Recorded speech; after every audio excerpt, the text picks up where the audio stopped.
Jan Swaraj founder Prashant Kishore has announced to sit on an indefinite strike from January 2 over the issue of alleged irregularities in the BPSC examination.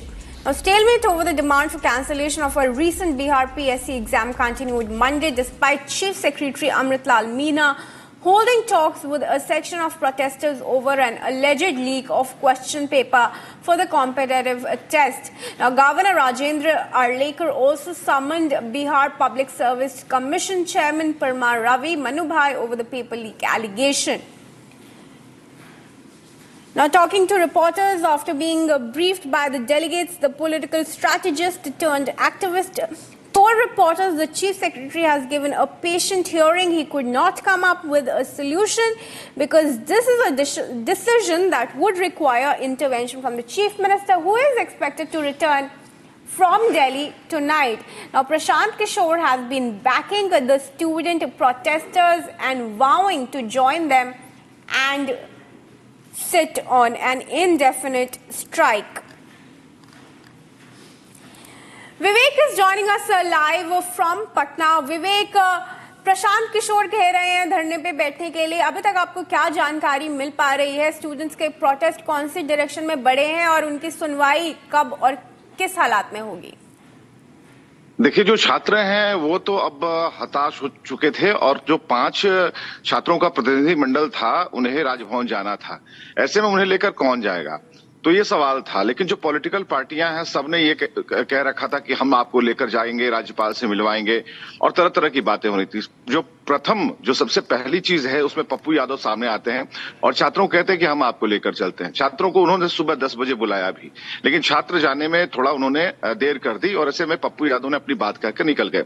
इसके बाद क्या होगा कि अगला कौन जाएगा, तो प्रशांत किशोर के घर भी 5 लोग बैठे हुए थे, क्योंकि यहाँ पर छात्रों का जो डेलीगेशन है वो 2-2 भाग में बटा हुआ था, यानी कि 2 पॉइंट्स उन्होंने पॉकेट्स बना रखे थे। एक जो है सीएमओ की तरफ जाएगा, एक जो है राज्यपाल की तरफ जाएगा।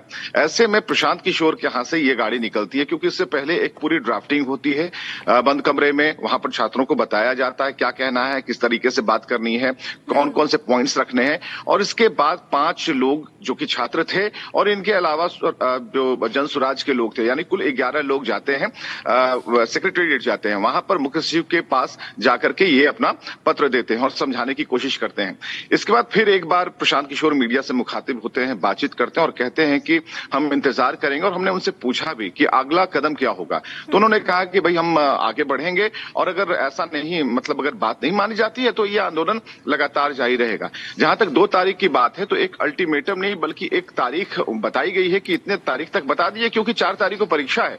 ऐसे में उससे पहले अगर कुछ बात बन जाएगी तो बात हो जाएगी। इस बीच एक खबर और आती है कि जो वाम दल हैं जिनका कल प्रोटेस्ट होने वाला था, लेकिन उनकी संख्या 10 से 11 थी, यानी कि वो बिल्कुल खुश साबित हुई। लेकिन आज जो एक खबर है कि आज ये लोग राजभवन मार्च करने वाले हैं 1 बजे, और वाम दल के नेताओं ने ये कहा है कि इसमें आरजेडी और कांग्रेस भी अगर आ जाए तो ज्यादा बेहतर होगा। हालांकि इनकी संख्या 15 से 19 के बीच में रहने की पूरी उम्मीद बताई जा रही है और ये जाएंगे और इन छात्रों के लिए ही आवाज उठाएंगे। आप समझिए कि 2025 का इलेक्शन सामने है और ऐसे में ये बेहद जरूरी, हर पार्टी को लग रहा है कि अगर ये छात्र बिदक गए, यानी कि अगर ये गुस्सा आ गया इन्हें, तो फिर ये कुछ गलत हो सकता है। क्योंकि छात्रों ने पहले ही कह दिया कि आज 2024 है और आप हमारी परीक्षा में ऐसे कर रहे हैं, तो 2025 में आपकी परीक्षा है और उसमें हम आपकी परीक्षा बेहतर तरीके से लेंगे और जो करना होगा करके दिखाएंगे। तो ये चीजें अभी चल रही हैं। तो आज वाम दल ने जैसा आह्वान किया है कि हम जाएंगे, राजभवन जाएंगे, और दिन के 1 बजे का वक्त रखा गया है जिसमें ये जाकर अपनी बात राजभवन में राज्यपाल के सामने रखेंगे।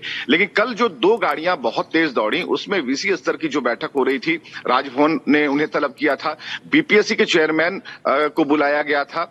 तो यानी कि इनसे बात लगातार हो रही है कि अगला कदम क्या उठाना है, क्योंकि कल नीतीश कुमार जो कि आज सुबह तक आने वाले थे वो कल शाम को ही लौट चुके हैं। 8 बजे पटना उनकी जो फ्लाइट है लैंड कर चुकी है।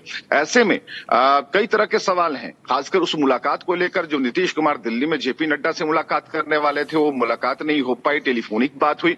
दूसरी ये कि आखिर इतनी जल्दबाजी में नीतीश कुमार क्यों लौटे हैं। तो जब नीतीश कुमार लौट चुके हैं, बिहार के मुख्यमंत्री लौट चुके हैं, तो जो छात्र हैं, जो अभ्यर्थी हैं, जो कि धरने पर बैठे हैं, उनमें उम्मीद ये जगी है कि चलिए अब बात बन जाएगी, क्योंकि हम राजभवन जाएंगे। हो सकता है मुख्यमंत्री सीएमओ की तरफ से ये बात आ जाए, कॉल आ जाए कि आप लोग आइए, मिलिए, अपनी बात रखिए। लेकिन जो छात्र हैं उनके पास ज्यादा कुछ बात करने के लिए नहीं है, वो बस एक ही रट लगाए हुए हैं कि हमें री एग्जामिनेशन चाहिए, हमें कोई अलग से एग्जाम नहीं चाहिए। और वो उदाहरण भी दे रहे हैं। और इससे पहले भी हम आपको बताएं कि जब 67वीं बीपीएससी की परीक्षा हुई थी तो जहानाबाद में एक सेंटर था, वहां पर 500 से ऊपर अभ्यर्थी थे। उस सेंटर की परीक्षा रद्द कर दी गई थी। हुआ ये कि जो री एग्जामिनेशन उस सेंटर पर हुआ, उसमें इतने कड़े सवाल पूछ दिए गए कि उस सेंटर से कोई भी पास नहीं कर पाया। तो इन छात्रों को ये भी डर सता रहा है। फिलहाल जानकारी देने के लिए धन्यवाद आपका विवेक। और जानकारी के लिए आपके पास फिर आएंगे। फिलहाल let's also tell you that protests are intensifying in Bihar over the allegations of a leaked question paper in the BPSC exam. Students are demanding justice and accountability as authorities resort to force. Here's the full story. Take a look.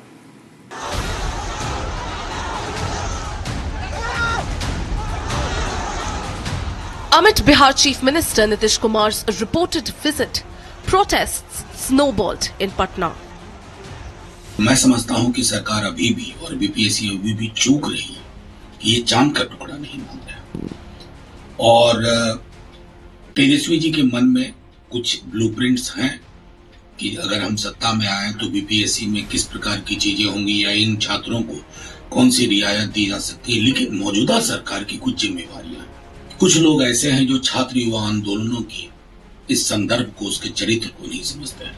मैं उनमें से एक आंदोलन से निकला हूं और मुझे पता है कि हमें समर्थन चाहिए होता था विपक्षी नेताओं और दलों का, लेकिन उनका झंडा बैनर और प्लेटफॉर्म तब्दील करते हैं, ये नहीं होता था।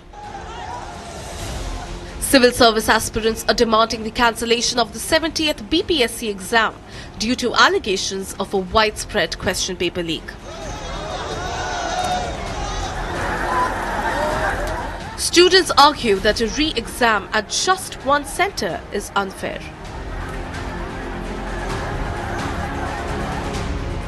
Listen in to what Jansura chief Prashant Kishore had to say.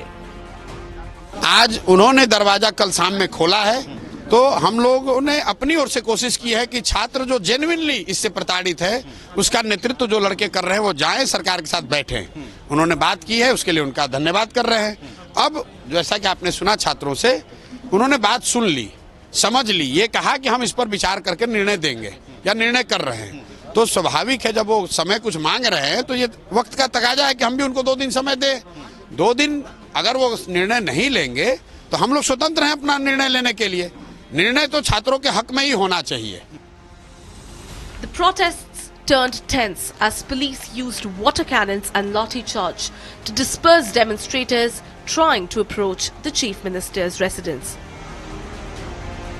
BPSC में पेपर लीक के खिलाफ पटना के सड़कों पर लगातार 13 दिन से बैठे छात्र नौजवान के समर्थन में आज आयशा आरवाईए के राज्यव्यापी आह्वान पर हम लोग बिहार का चक्का जाम कर रहे हैं। आप जान रहे हैं कि बिहार एक ऐसा प्रदेश बन गया है जहां के छात्रों के ऊपर लगातार सवाल उठ रहे हैं, क्योंकि यहाँ का जितना प्रवेश परीक्षा हो रहा है सब कहीं न कहीं पेपर लीक में चला जा रहा है। और हमारी जो सरकार है, हम लोग कह रहे हैं कि बिहार के अंदर छात्र त्रस्त है और नीतीश कुमार दिल्ली में जाके मस्त है, ये सरकार चलने वाली नहीं है।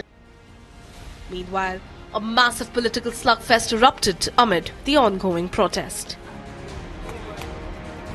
Prashant Kishore issued an ultimatum to Nitish government, threatening to launch a major protest if the students' demand wasn't met. Hitting back, the ruling JDU alleged a political conspiracy accusing Kishore of being behind the protest. हमारे इस आरोप की पुष्टि हुई, इस आंदोलन के पीछे राजनीतिक षड्यंत्र है।